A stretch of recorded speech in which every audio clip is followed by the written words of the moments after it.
नमस्कार स्टूडेंट। आज की आपकी इस क्लास में आप सभी का स्वागत है। अभी अपन ने पिछली वाली जो क्लास हुई थी उसमें अपन ने परमाणु त्रिज्या के बारे में पढ़ लिया था, जिसमें दो प्रकार की त्रिज्याओं का अध्ययन करते हैं अपन, जिसमें वान डेर वाल्स त्रिज्या होती है और एक होती है सहसंयोजक त्रिज्या। तो इन्हीं दोनों को अपन समान तौर पर परमाणु त्रिज्या मानते हैं। इसके बाद अपन आयनिक त्रिज्या पढ़ेंगे, ठीक है ना।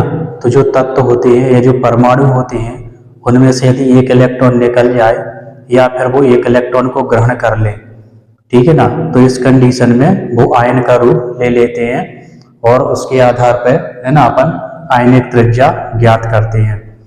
यदि एक तरह से देखा जाए तो जो नॉर्मल परमाणु है, यानी कि जो परमाणु आयन के रूप में जब नहीं बदला है, ठीक है ना, तो उसकी जो आयनिक त्रिज्या होती है वो कुछ और होती है। लेकिन जब ऋणायन और धनायन बन जाता है तो उसकी जो परमाणु त्रिज्या है वो अलग हो जाती है ना। तो उसके डिफरेंस के बारे में भी अपन पढ़ेंगे कि उसमें क्या अंतर आ जाता है। तो इसमें सबसे पहले अपन इसकी परिभाषा देखते हैं आयनिक त्रिज्या की, कि आयनिक त्रिज्या होती क्या है। तो किसी आयन में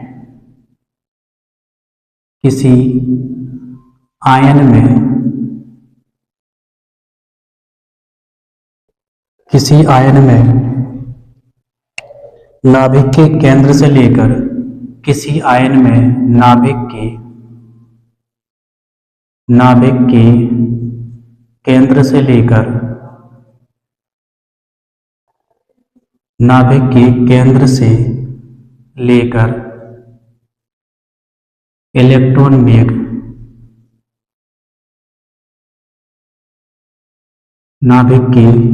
से लेकर इलेक्ट्रॉन वेग के प्रभावित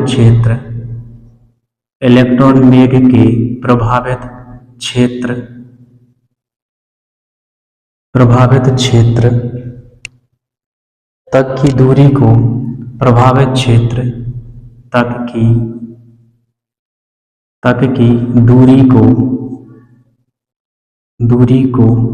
आयनिक त्रिज्या कहते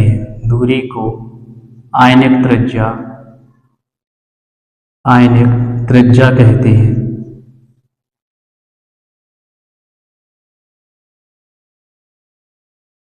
आयनिक त्रिज्या कहते हैं। यानी कि जो परमाणु का जो केंद्र है, ये इस तरीके से मैंने इस चित्र को पहले ही बना के रखा हुआ है, ठीक है ना। तो इसमें अपन ने दो परमाणु, एक तो इसमें कैटायन ले लिया है और एक एनायन ले लिया है, ठीक है ना। यानी कि एक अपन ने धनायन ले लिया है और एक ऋणायन ले लिया है, ठीक है ना। तो इसमें जो दो ही परमाणु का अणु है, ठीक है ना, एक परमाणु इसमें एक है, एक परमाणु इसमें, यानी कि मॉलिक्यूल अपन ने ले लिए हैं। पहले जो परमाणु है, ठीक है ना, जो एनायन है, तो एनायन की केंद्र का अपन ने एक पॉइंट लाइन खींची है। इसके बाद जो दूसरा मॉलिक्यूल है, ठीक है ना, उसका जो एक परमाणु है उसके केंद्र से अपन ने लाइन खींची है। तो इस तरीके से जो क्या कहला जाएगी, ये अंतरनाभिकीय दूरी कहला जाएगी, ठीक है ना। ये क्या है? अंतरनाभिकीय दूरी।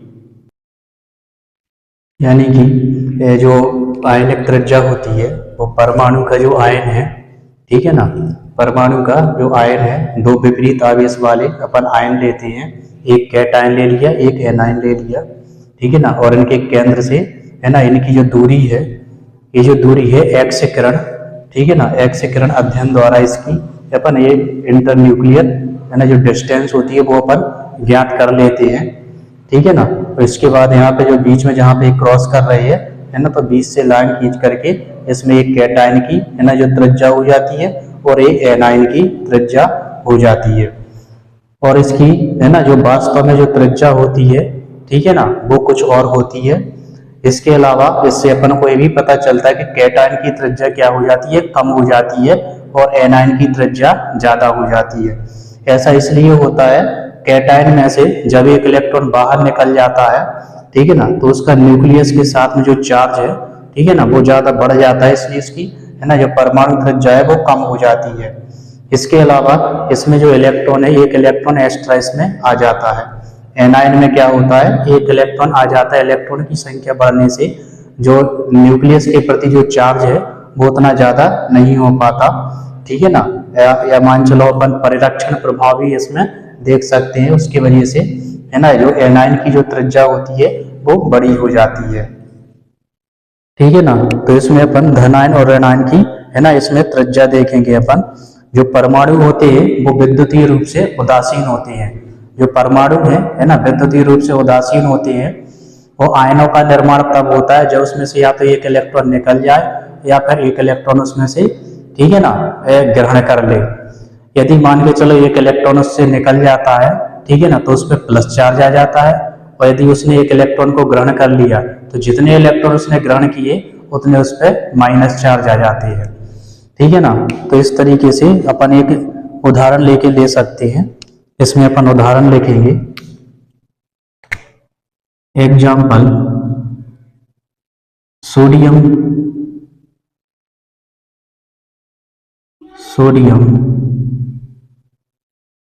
सोडियम की परमाणु त्रिज्या, सोडियम की जो परमाणु त्रिज्या है, सोडियम यानी कि Na की परमाणु त्रिज्या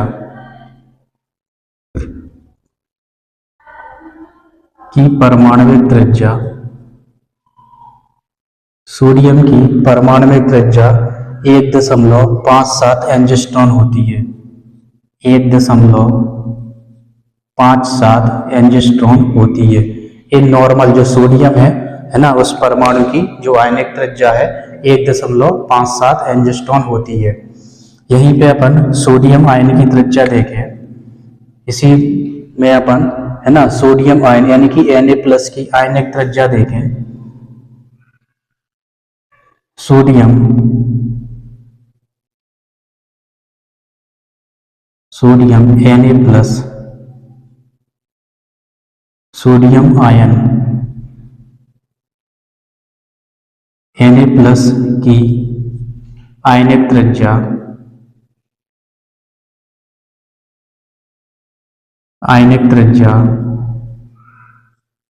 बराबर 0. सोडियम आयन Na प्लस की आयनिक त्रिज्या 0.95 एंगस्ट्रॉन हो जाती है। एक नॉर्मल यानी कि सोडियम परमाणु की है ना परमाणु त्रिज्या है ना, तो 1.57 एंगस्ट्रॉन होती है। वहीं पे यदि सोडियम आयन की या Na प्लस की आयनिक त्रिज्या देखें तो 0.95 एंगस्ट्रॉन हो जाती है, ठीक है ना। तो ये क्या हो गई, ये धनायन की आयनिक त्रिज्या हो गई।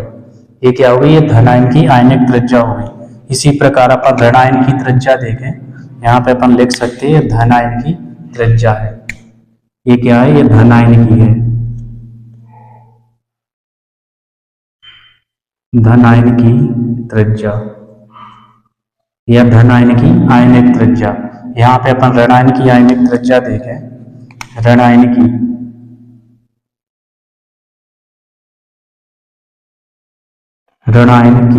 त्रिज्या। तो इसमें अपन पहले नॉर्मल परमाणु की देखते हैं, ठीक है ना। नॉर्मल परमाणु की यदि अपन देखें क्लोरीन की परमाणु त्रिज्या, यदि नॉर्मल परमाणु यानी कि क्लोरीन की देखें अपन, क्लोरीन की परमाणु त्रिज्या, क्लोरीन की परमाणु त्रिज्या। तो क्लोरीन की जो परमाणु त्रिज्या है वो होती है 0.99 एंगस्ट्रॉन, 0.99 एंगस्ट्रॉन, 0.99 एंगस्ट्रॉन होती है। वहीं पे अपन इसमें क्लोरीन आयन की यानी कि Cl माइनस की है ना आयनिक त्रिज्या देखें, Cl माइनस की आयनिक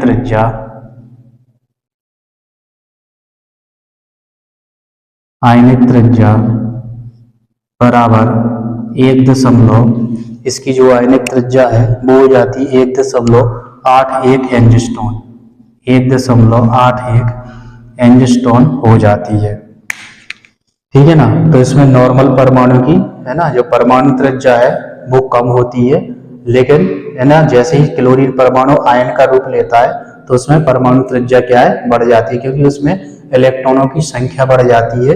इससे नाभिक के प्रति इसका जो आकर्षण है, ठीक है ना, यानी परिरक्षण प्रभाव के कारण, ठीक है ना, परिरक्षण प्रभाव के कारण इसमें उससे क्लोरीन में इसमें इलेक्ट्रॉन चले जाने से है ना नाभिकीय आवेश है यानी नाभिक के प्रति इनका जो आकर्षण है वो कम हो जाता है। और जब नाभिकीय आवेश कम हो जाएगा परिरक्षण प्रभाव के कारण, तो इसमें जो इलेक्ट्रॉन मेघ है वो क्या है, फैल जाता है, और इलेक्ट्रॉन मेघ फैल जाने से इसकी आयनिक त्रिज्या क्या है, बड़ी हो जाती है। लेकिन सोडियम में क्या होता है, एक इलेक्ट्रॉन, सोडियम जो आयन होता है इसमें एक इलेक्ट्रॉन चला जाता है, और जैसे ही एक इलेक्ट्रॉन इसमें चला जाएगा तो नाभिकीय आवेश में क्या हो जाएगी, वृद्धि हो जाएगी, और जैसी नाभिकीय आवेश में वृद्धि हो जाएगी तो जो इलेक्ट्रॉन मेघ है वो क्या है, सिकुड़ जाता है, फैलने की अपेक्षा सिकुड़ जाता है, जिससे इसका जो आकार है या जो आयनिक त्रिज्या होती है इसकी कम हो जाती है। ठीक है ना। इसी से संबंधित एक टॉपिक और अपन पढ़ते हैं, ठीक है ना, जो अधिकांशतः परीक्षाओं में भी आता है, इसको बोलते हैं अपन सम इलेक्ट्रॉनिक आयन। सम इलेक्ट्रॉनिक आयन, सम इलेक्ट्रॉनिक, सम इलेक्ट्रॉनिक आयन। चूंकि नाम से ही स्पष्ट है ना, नाम से ही अपन पता चला, सम यानी कि समान और इलेक्ट्रॉनिक मतलब इलेक्ट्रॉन। तो ऐसे तत्व या ऐसे परमाणु जिनमें इलेक्ट्रॉनों की संख्या क्या हो जाती है, समान हो जाती है, और जब इलेक्ट्रॉनों की समान संख्या हो जाती है तो उसे अपन सम इलेक्ट्रॉनिक आयन कहते हैं। तो इसमें अपन लिख सकते हैं ऐसे आयन, ऐसे आयन या तत्वों के ऐसे आयन, ऐसे आयन जिनमें, ऐसे आयन जिनमें, जिनमें इलेक्ट्रॉनों की संख्या, जिनमें इलेक्ट्रॉनों की संख्या, जिनमें इलेक्ट्रॉनों की संख्या समान होती है, इलेक्ट्रॉनों की संख्या समान होती है, सम इलेक्ट्रॉनिक, सम इलेक्ट्रॉनिक आयन कहलाते हैं। सम इलेक्ट्रॉनिक आयन, सम इलेक्ट्रॉनिक आयन कहलाते हैं।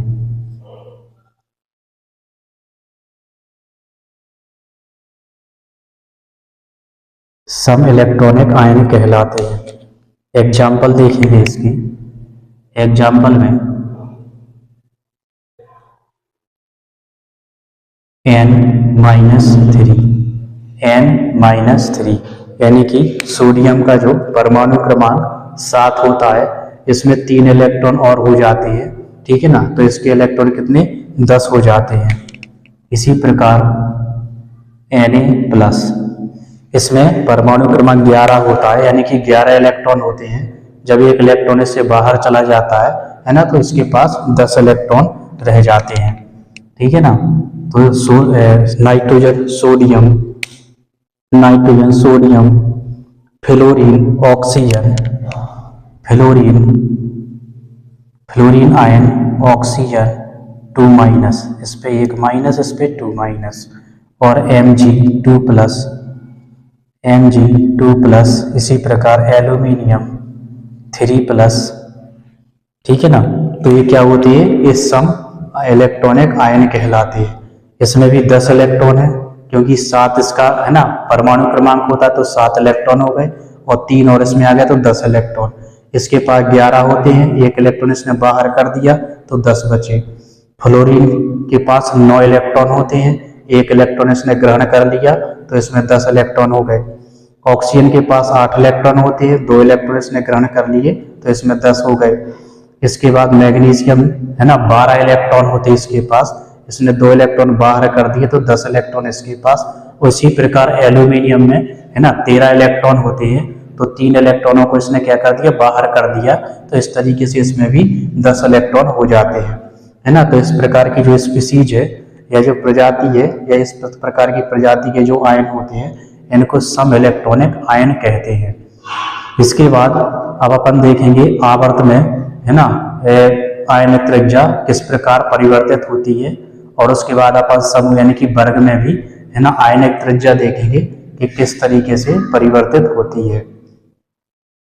ठीक है ना, तो मैं इसको इरेज किए दे रहा हूं, और यहाँ पे परमाणु, है ना, जो आयन की जो त्रिज्या है वो यहाँ पे दिखाई गई। यहाँ पे कैटायन की त्रिज्या और यहाँ पे एनायन की त्रिज्या दिखाई गई है।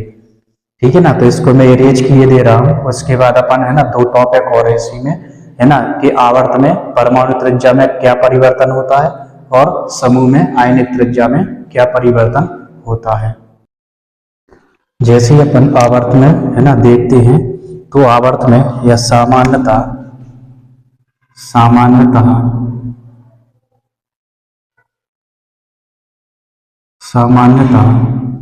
आयनिक त्रिज्या,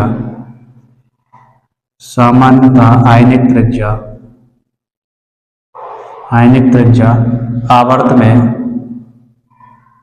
सामान्यतः आयनिक त्रिज्या आवर्त में बाएं से दाएं जाने पर, बाएं से दाएं जाने पर, बाएं से दाएं जाने पर घटती है, बाएं से दाएं जाने पर घटती है। ठीक है ना, जैसे ही अपन, है ना, आवर्त में बाएं से दाएं की ओर जाएंगे तो आयनिक त्रिज्या का जो मान है, या जो आयनिक त्रिज्या है वो क्या है, घटती जाती है। ऐसा इसलिए क्योंकि नाभिकीय आवेश में वृद्धि हो जाती है। ऐसा इसलिए होता है क्योंकि जो नाभिकीय आवेश है उसमें वृद्धि हो जाती है, जिसके कारण परमाणु और आयन, है ना, कि इनकी जो त्रिज्या होती है वो घट जाती है। क्योंकि नाभिकीय आवेश,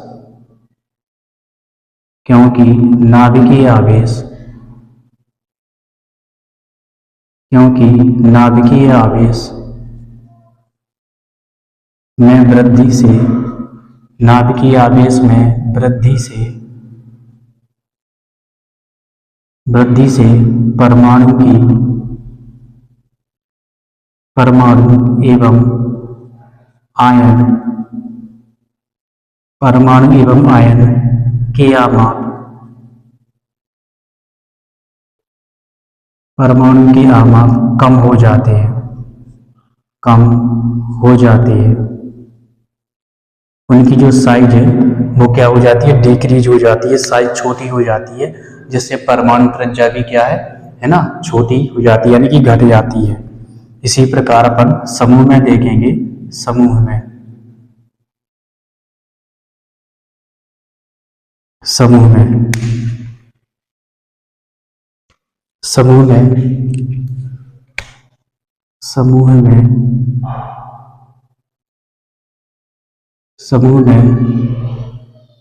ऊपर से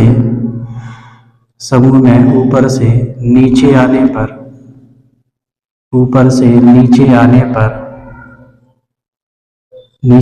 पर परमाणु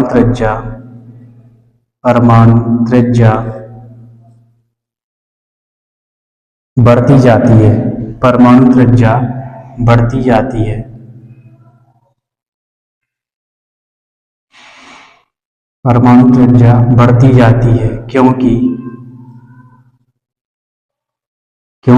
नीचे आने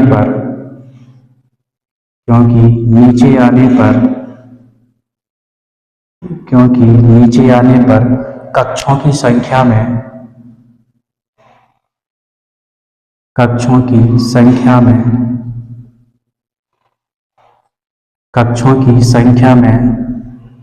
वृद्धि होती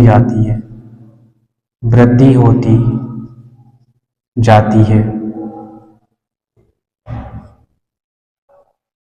ठीक है ना, तो समूह में जैसे ही अपन ऊपर से नीचे आएंगे तो नई कक्षाएं उसमें जुड़ती जाएंगी, और जैसे ही नई कक्षाएं जुड़ेगी, ठीक है ना, तो इसका जो परमाणु जो साइज है वो बड़ा हो जाएगा। परमाणु साइज बड़ा हो जाएगा तो, है ना, तो परमाणु त्रिज्या, या है ना, यह परमाणु की जो आयनिक त्रिज्या है वो भी क्या है, बड़ी होती जाती है।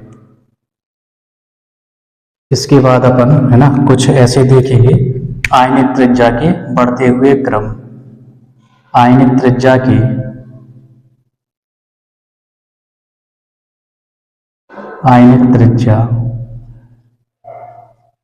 आयनिक त्रिज्या का बढ़ता क्रम, आयनिक त्रिज्या का बढ़ता क्रम। तो जो आयनिक त्रिज्या है, ठीक है ना, तो जो पॉजिटिव वाले आयन होती है, ठीक है ना, जो पॉजिटिव वाले जो आयन है उनकी त्रिज्या सबसे ज्यादा कम होती है। जो पॉजिटिव वाले आयन मिलेंगे उनकी आयनिक त्रिज्या कम रहेगी, और जो नॉर्मल वाले जो तत्व रहेगी उनके बीच की रहेगी, और जो ऋण आयन वाले रहेंगे उनकी आयनिक त्रिज्या सबसे ज्यादा होती है। जैसे कि अपन एक क्रम देखेंगे इसमें, एल्यूमिनियम +3, इसकी आयनिक त्रिज्या सबसे कम होती है। इसके बाद आता है मैग्नीशियम +2, ठीक है ना, तो इसकी आयनिक त्रिज्या है ना इससे बड़ी होती है एल्यूमिनियम से, लेकिन इसकी सोडियम से छोटी होती है, Na+ से छोटी होगी। इससे इसकी और छोटी हो जाएगी, है ना, फ्लोरीन की। इसके बाद और छोटी हो जाती है फ्लोरीन की, और इसके बाद ऑक्सीजन की, और फिर नाइट्रोजन की। यहाँ पे ऑक्सीजन O2- और यहाँ पे ऑक्सीजन के बाद नाइट्रोजन यानी कि N3-। ठीक है ना, तो जैसे ही ऋण आयन का जो चार्ज है वो बढ़ता जाता है ना, तो परमाणु जो आयनिक त्रिज्या का जो मान है वो भी क्या है, बढ़ता जाता है। और जैसे ही पॉजिटिव का मान बढ़ेगा, पॉजिटिव है ना आयन बढ़ेंगे, ठीक है ना, तो उसमें परमाणु जो त्रिज्या है या आयनिक त्रिज्या है वो कम होती जाती है। इसी प्रकार अपन एक और देखेंगे आयोडीन का, ठीक है ना, तो जो I- है या अपन I+ देखें, ठीक है ना, I+ है ना, तो इसकी परमाणु साइज सबसे छोटी होती है। यह आयनिक त्रिज्या है वो सबसे छोटी होती है, इसकी जो आयनिक त्रिज्या है वो सबसे छोटी हो जाएगी। लेकिन जो आयोडीन है इसकी मिडल की रहती है। और इसके बाद जो I- है ना, जो I- है तो इसकी जो त्रिज्या है या जो आयनिक त्रिज्या वो सबसे बड़ी होती है। ठीक है ना, तो एक पॉइंट इसमें ये ध्यान रखना कि जितना ज्यादा पॉजिटिव चार्ज होगा उतनी उसकी आयनिक साइज छोटी होगी, और जैसे ही जितना भी नेगेटिव चार्ज बढ़ेगा तो उतनी ज्यादा उसमें है ना इसकी जो साइज है वो बड़ी हो जाती है। और जो नॉर्मल है ना, जिसपे कोई चार्ज नहीं है तो उसकी बीच की रहती है। ठीक है ना, तो इस तरीके से अपन ने है ना आयनिक त्रिज्या वाला टॉपिक है ना कंप्लीट किया है। तो आज का ये जो आयनिक त्रिज्या वाला जो टॉपिक है ये कंप्लीट होता है। अगली क्लास में अपन आयनन एंथैल्पी के बारे में है ना पढ़ेंगे। तो है ना अगली बार अपन जो आयनन एंथैल्पी है ना, तो अगली क्लास में ये वाला टॉपिक कंप्लीट करेंगे। तो आज तक की क्लास में बस इतना ही। इसी तरीके से हंसते रहिए, खेलते रहिए, मुस्कुराते रहिए और पढ़ते रहिए। वीडियो अच्छा लगे तो अपने दोस्तों के साथ जरूर शेयर कीजिए। नमस्कार।